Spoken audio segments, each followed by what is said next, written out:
Hello everyone and welcome back to Lucky Loaders 15, where I'll be giving you my best bets for tomorrow's horse race in action. Now before we get stuck into that, we'll just do our quick recap. And again, it was a very frustrating day.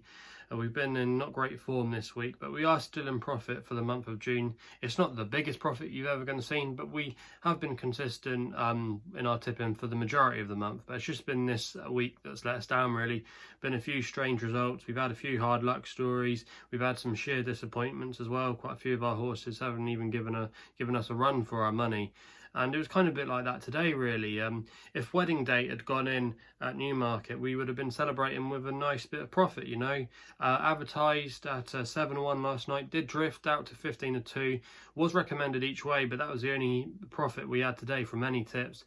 And I thought for Hammer Hansen, gave it every chance. This filly, she ran a credible race, just finishing second place behind Mark Johnson's horse. And I thought inside the last 100 yards or so, she might just nick it on the line. But sometimes when you're against the Johnston horse, they're always so tough in game, they can be quite hard to pass. But yeah, if that had gone in today, our luck would have changed, I'm sure of it. But that's the way it goes sometimes in racing. Our first tip of the day, Jameer, was a very peculiar performance. I started okay, was held up. That's the way I wanted it. I didn't want it out prominent. I was hoping that it would travel quite nicely into the race, and then with the last couple of furlongs, Dane O'Neill would ask his horse to go, and then it would go and challenge for the race. But it didn't kind of work out like that. It was held up, but then it met one or two traffic problems.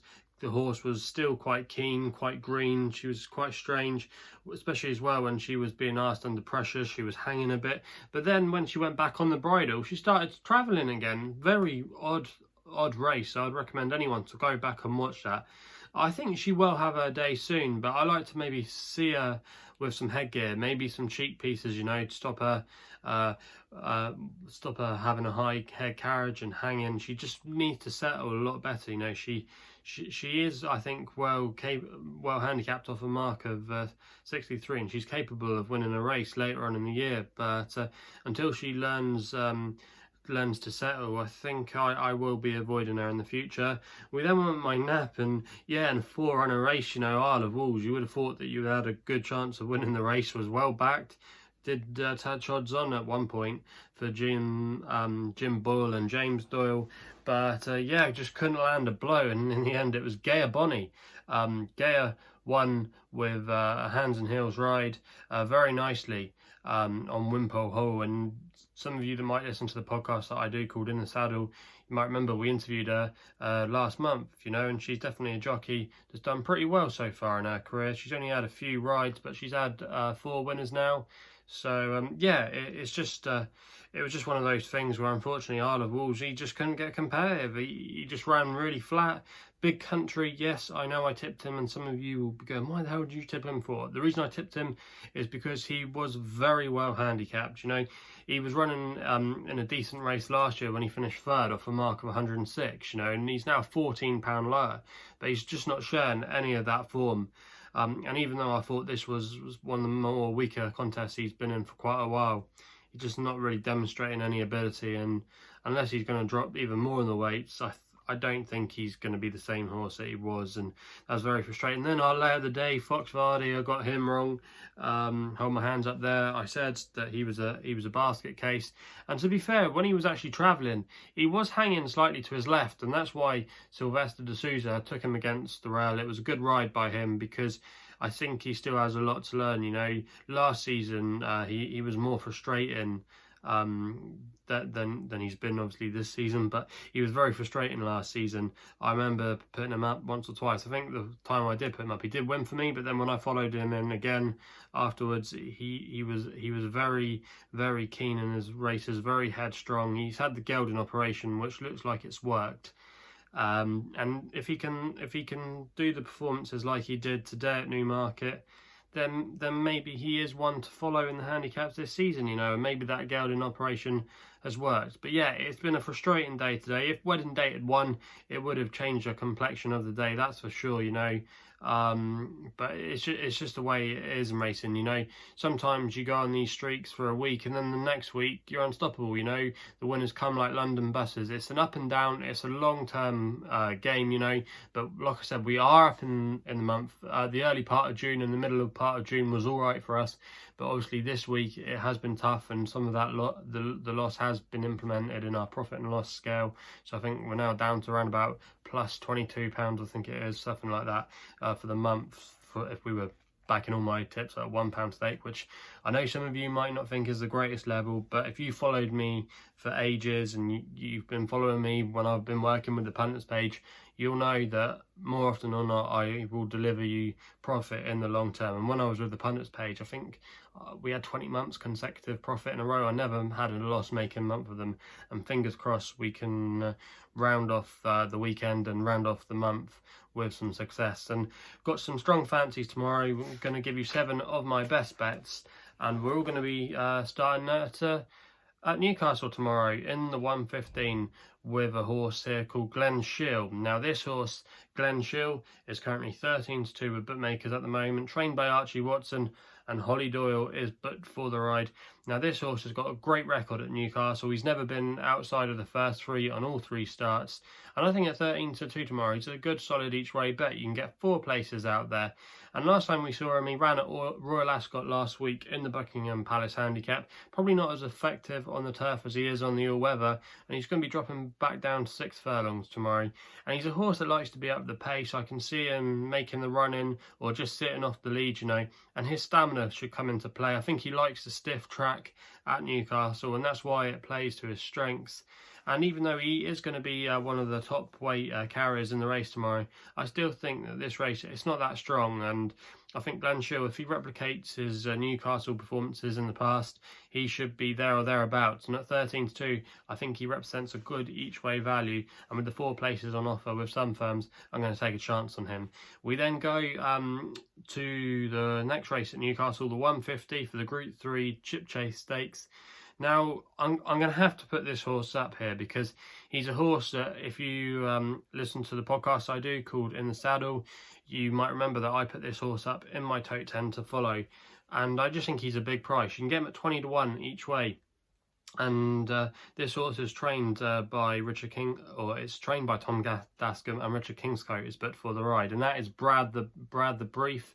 Now, we put him up earlier in the month when he was our winning nap at Haydock. We put him up at 3-1, and he won gamely that day.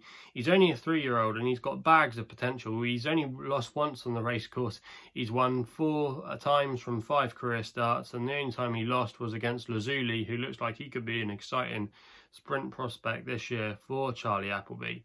Now, he was actually meant to possibly be running at the weekend at Windsor in the Caravan Stakes, and I thought that looked like the natural progression for him, but for some reason Connections have decided to come here, which I think looks a far more warmer contest, and it's intriguing that they've sent him here. Now, some people might be worried that he is going to be on the all-weather, but the only time he appeared on the all-weather at Wolverhampton, he won, you know, so you got to take that into consideration. He's a horse that likes to be handy, up with the pace. I think he'll get 7 furlongs possibly in time, and he'll get the 3-year-old allowance as well tomorrow against some of his older rivals. And I think it says a lot that Tom Dascombe has decided to pitch him in this company and at this level. You know, if I was Tom Dascombe, I would have sent him down to Windsor tomorrow, or Windsor on Sunday, I should have said, for the listed race there. But yeah, Brad the Brief, you know, is exciting. He tries his heart out. He runs a good solid race every time. And at 20-1, where some of these horses, we're not sure if maybe they're going to like the all-weather, maybe getting on a little bit now, I think this horse, he keeps improving all the time. He will have to take another step forward, but that's not beyond the realms of possibility. And at 20-1, I think he represents good value, and that's why I'm going to be putting him up there. We then go to the lay of the day in the 2:40 at Newmarket, my only tip or selection at Newmarket tomorrow. And I'm going to take on Limato in the Group 3 Criterion Stakes for Adam Kirby and Henry Candy. Now this horse, he's an 8-year-old now, he's a good grand old warrior of the sport, But I think he's going to be vulnerable tomorrow with some horses maybe going better than him on their first start of the season, or they've got more recent form in the bag, i.e. have a fitness edge. Limato's got a terrible record first time out. I don't think he's ever won on his first start of his career, but he hasn't won in the last couple of years. He normally needs a couple of runs to get going.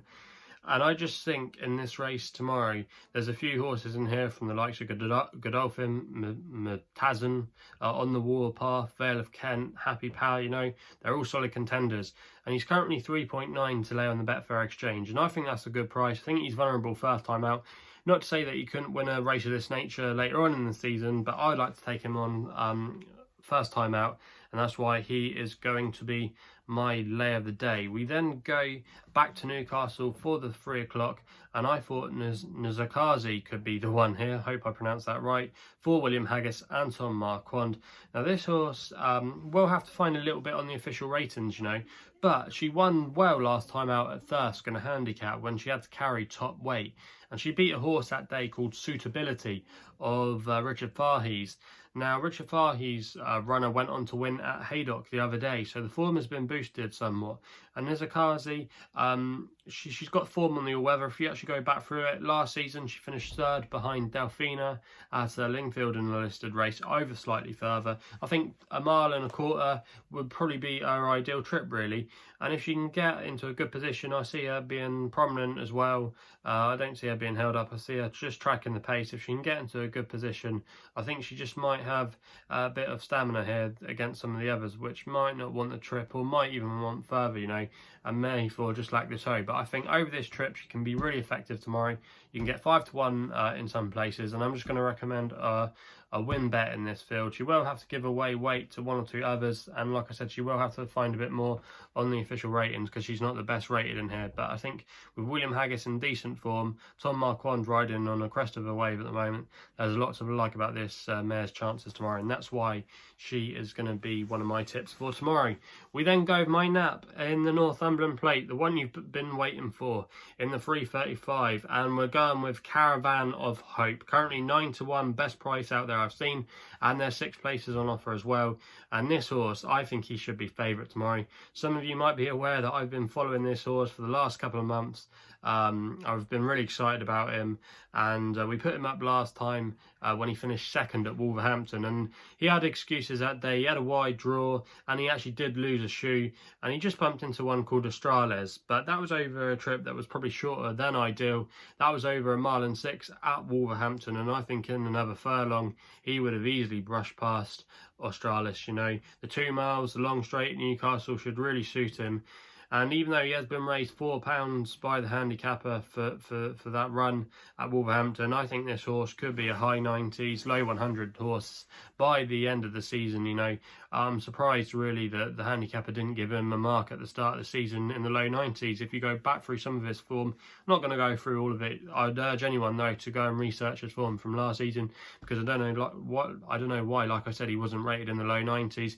You look at some of his form, he bumped into the likes of Trushan. You know, Trushan now is rated in the low 100s. I think he's like about a 106 kind of rated horse for Alan King. He went on to win a good handicap at Newmarket after they met at Foss last, and then he went on to win a good conditions race at Newbury, so a lot of his form stacked up. This horse at Foss last as well, Caravan of Hope, beat a horse of Sir Michael Stout's called Lignac. Lignac has come on and won twice since at Kempton and won at Newcastle on the first day back of racing. He's now rated in the low 90s. This horse at Ascot went on to win at that is Caravan of Hope when he won at Ascot under Ryan Moore. He beat a horse of John Gosden's called Pinissimo. Pinissimo changed hands to Tony Carson, and Tony Carson managed to get a few wins out of him on the all-weather, and now he's rated in the low 90s, you know.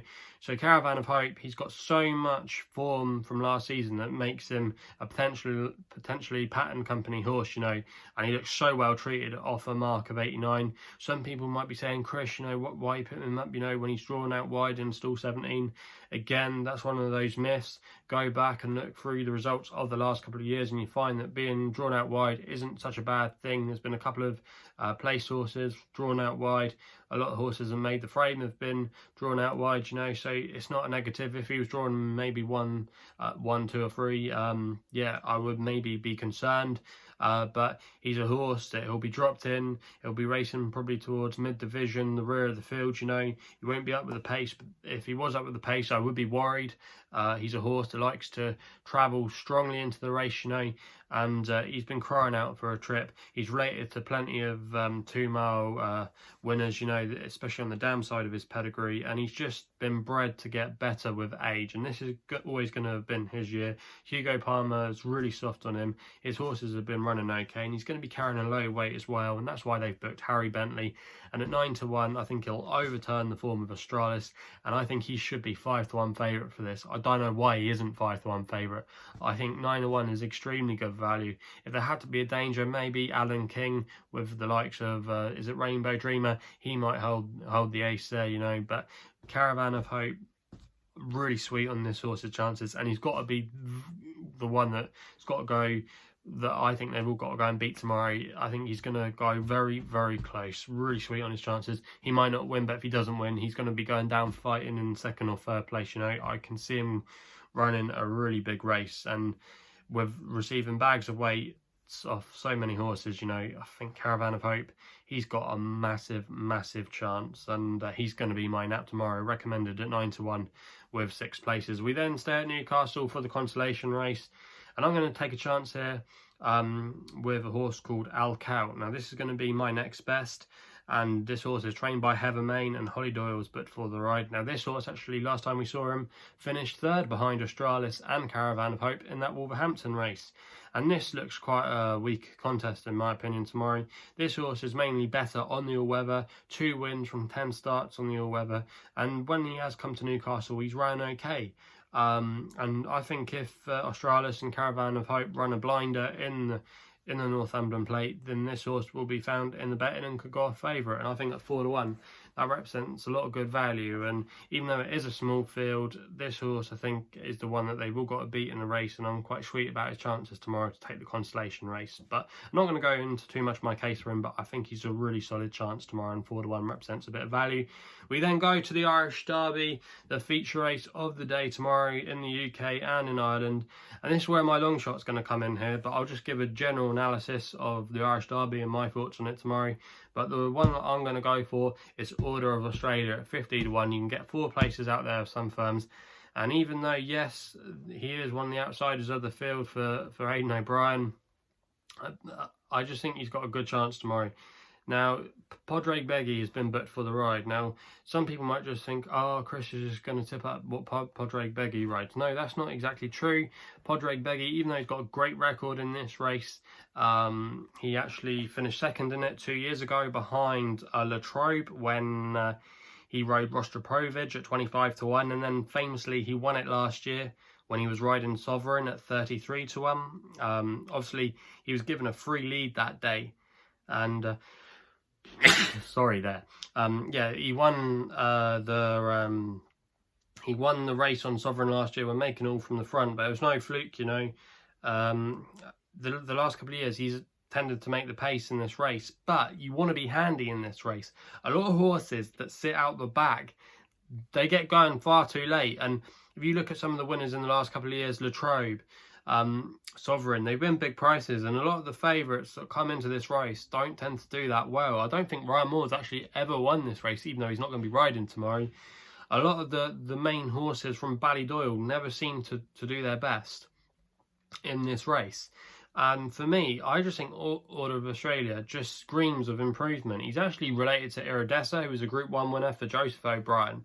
And I thought he ran a fair race last time out on his reappearance at Leopardstown when he finished 3rd. And even though Tiger Moth and Dawn Patrol did beat him that day, he wasn't given a hard time once he was headed, you know, and I think he'll improve for the extra distance, you know. I think if he gets an uncontested lead out in front tomorrow, you know, I could see a repeat performance. And I think Padraig Beggy, if he is headed, this horse, he'll keep fighting, you know, and I think he could, if he gets into a bit of a battle, you know, he could definitely make the frame. And with 50 to 1, 4 places in an unusual year Derby, I think the tactics is what is key in this race, and you want to be up with the pace.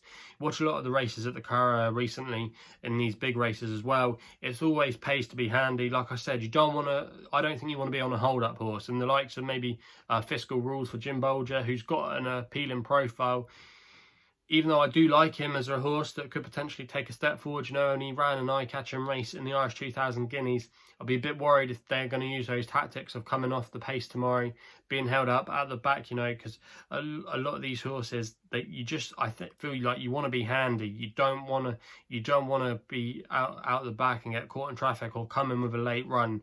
This kind of race in recent years has suited horses that are going to be up with the pace, and we know Order of Australia is going to be up there. So for me, I think even though he does have to reverse the form of Tiger Moth and Dawn Patrol in such an open year, you've got to take a chance. Santiago will be favourite, and a lot of people will fancy him after his victory in the Queen's Vase at Royal Ascot. But for me, I think the race might just come a bit too soon for him, and if he was that good, why aren't they going to send him for the Epsom Derby, you know? And I think he'll be more of a Leger candidate later in the year, you know. I think maybe they're just going to throw him in this race, you know, see how he does. But I think I could see him maybe running on into maybe 3rd place, but I don't see him winning the race. I think something an outsider is going to cause an upset, because this is the kind of race that's thrown up a lot of surprises in recent years, and at 50 to 1, I'll be prepared to take a flyer. But I could put a few others here. I think Crossfire Hurricane for Joseph O'Brien's really interesting, you know. He's done nothing wrong, you know, he could be a lively threat. But again, I just think you want to be in this race where it's such a strange year coming into it, you want to be taking an outsider, and that's why Order of Australia tomorrow is going to be my long shot at 50 to 1. And if, like I say, you can get an uncontested lead, I think he's going to be right up there, and he can definitely finish in the frame. So that's why I'm going to put him up as my long shot. So I'll just quickly recap on my tips tomorrow. The 115 at Newcastle, Glen Shiel for Holly Doyle and Archie Watson at 13 to 2 each way with the 4 places. In the 150 at Newcastle, just these are loads of extra tips I should have explained, by the way. Brad the Brief for Kingscote and Dascombe, 20 to 1 each way. Lay of the Day comes in the 240 at Newmarket. You can currently lay Limato for 3.9 on the Betfair exchange. We then go back to Newcastle with Nkosikazi, if I pronounce that right, Tom Marquand and William Haggis, 5 to 1, win bet only. The Nap needs no introduction in the 335 Northumberland Plate, Caravan of Hope, 9 to 1 each way with 6 places.